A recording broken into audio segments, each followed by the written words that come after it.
Right now, live here on the WHAS11 night team. Take a look. You are looking at the Great Lawn right now of Waterfront Park. It's that little patch of green highlighted by the spotlights there to the far left. And there, of course, is the Ohio River. As you see some of the barge lights underway in the Ohio River as well there on your screen.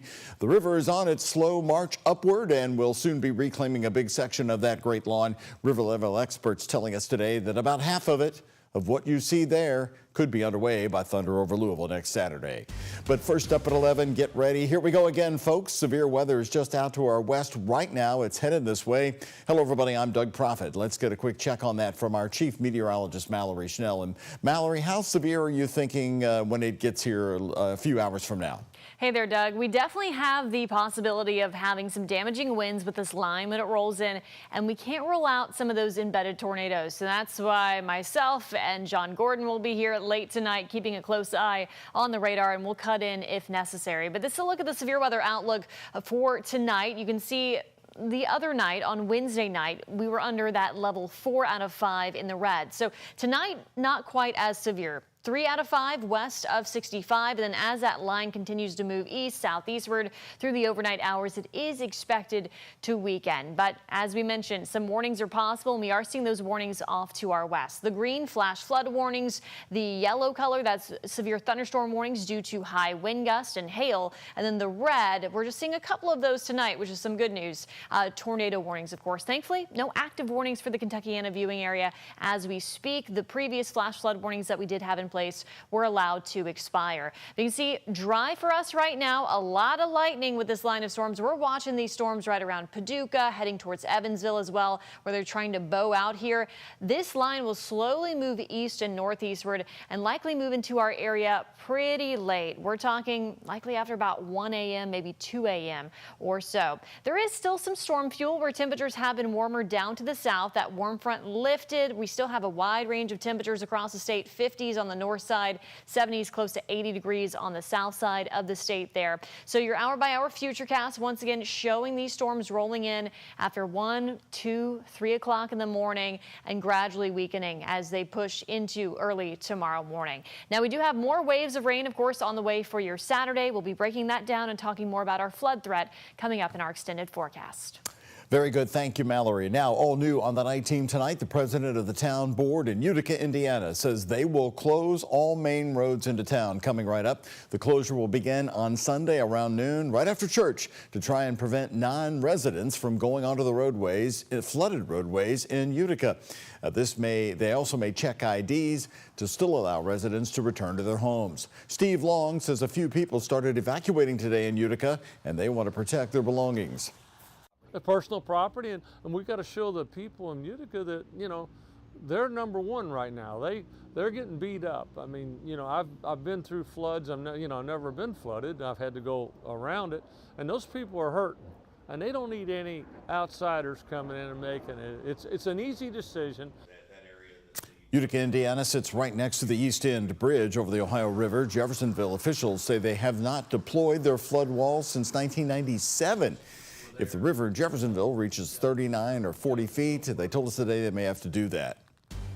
Oh, what? That's dangerous. What a scene. This dramatic video coming from Madison, Indiana today, where what is usually just a stream of water off Hanging Rock Hill has turned into that giant waterfall. And you can see the road is dangerous right now. Many roads in Madison are closed tonight. The area of Hanging Rock is blocked off by police. Old State Road 62 is also flooded. Well, the coming floods could reach levels not seen in nearly 10 years. Meteorologist John Gordon just retired of the Louisville National Weather Service office, who is now working with WHAS 11 News, a special contributor to our weather impact team. He says expect the Ohio River to take about half of the Great Lawn, impacting next Saturday's thunder over Louisville. It's going to be muddy down there, okay? I mean, look what's happening today. It's wet, it's going to be muddy. So come with a cup of patience. In Jeffersonville, also popular for thunder crowds, the concern is also over the Ohio River taking out places for people to view those fireworks. Here in Metro Louisville, 5 flood walls have already been installed by the city as it prepares for the Ohio River to crest. Some roads blocked off across the metro. Right now, parts of Frankfort Avenue are already underwater at River Road. And that's where we find WHS 11 team's Clarice Shaley and photojournalist Aspen Hester. Clarice, what are the current conditions right now? I know we've been watching this intersection all day long. Yes, Doug, I'm on one of the usual suspects where Frankfort Avenue meets River Road, and we actually witnessed, Aspen and I watched a car just drive right around it.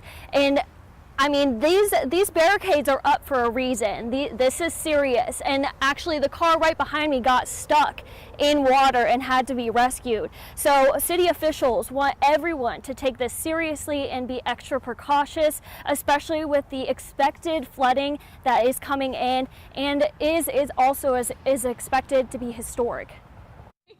Kind of scary, but amazing at the same time. A flooded Beargrass Creek I thought there'd be pretty severe flooding, and sure enough there was. brings curious onlookers in Louisville's Cherokee Park. This creek is not big. It's about 10 to 15 feet wide on a normal day.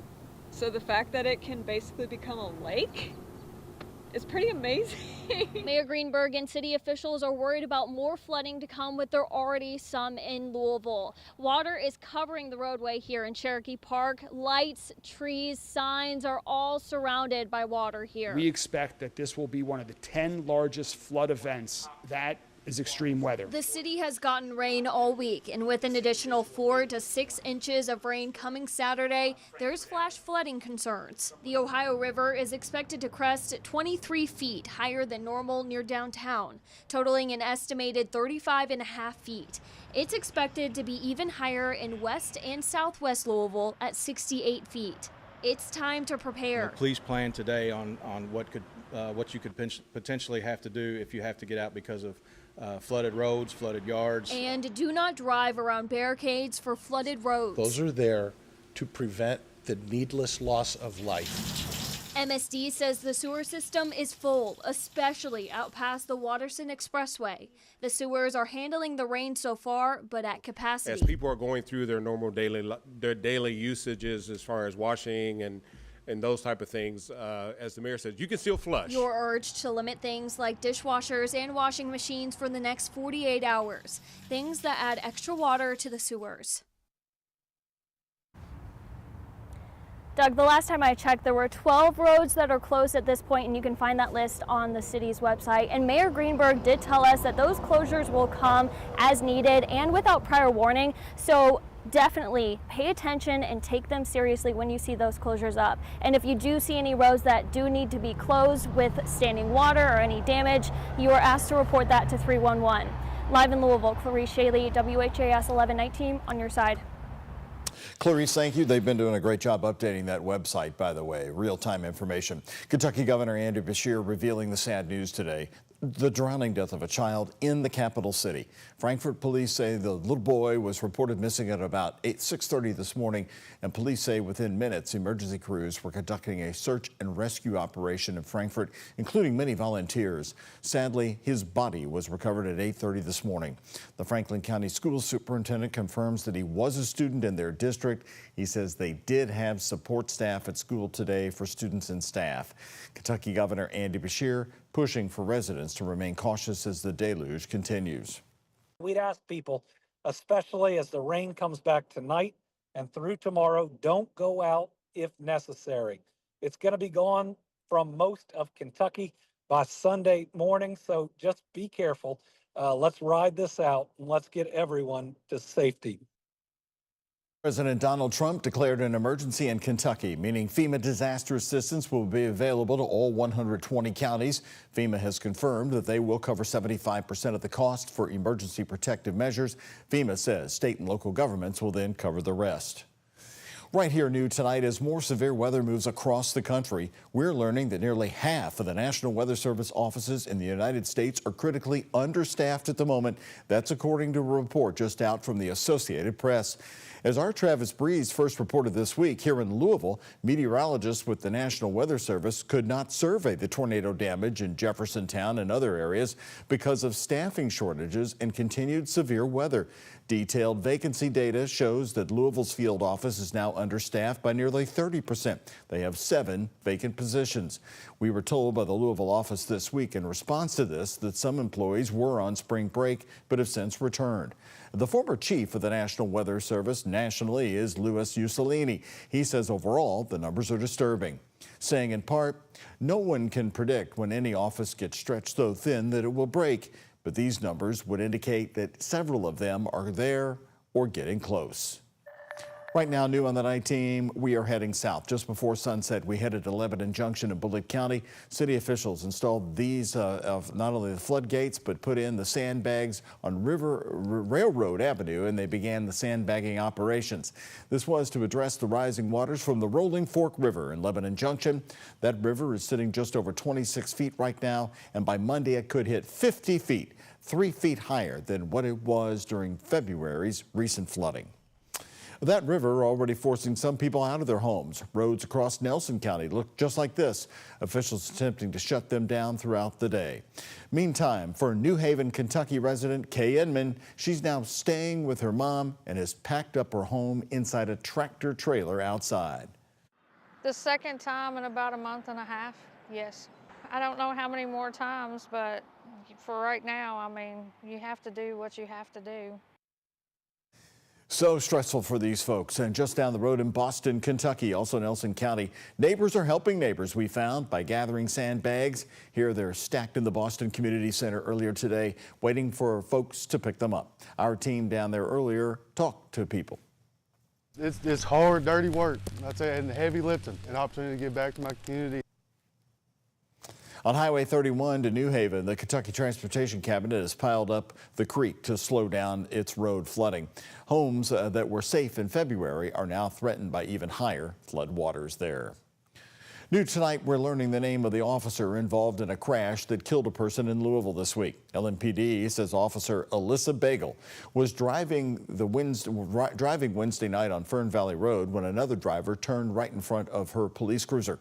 Bagel has been on the job since 2020 and currently works patrol in LMPD's 6th Division. This crash happened as strong storms were moving right through Kentuckiana. This is the scene that night. LMPD says the driver of the car that turned in front of the LMPD cruiser died at the scene. The officer was taken to the hospital and released just this afternoon. If there is any video from the incident, LMPD says that they would release it sometime next week. That's according to their critical incident timeline.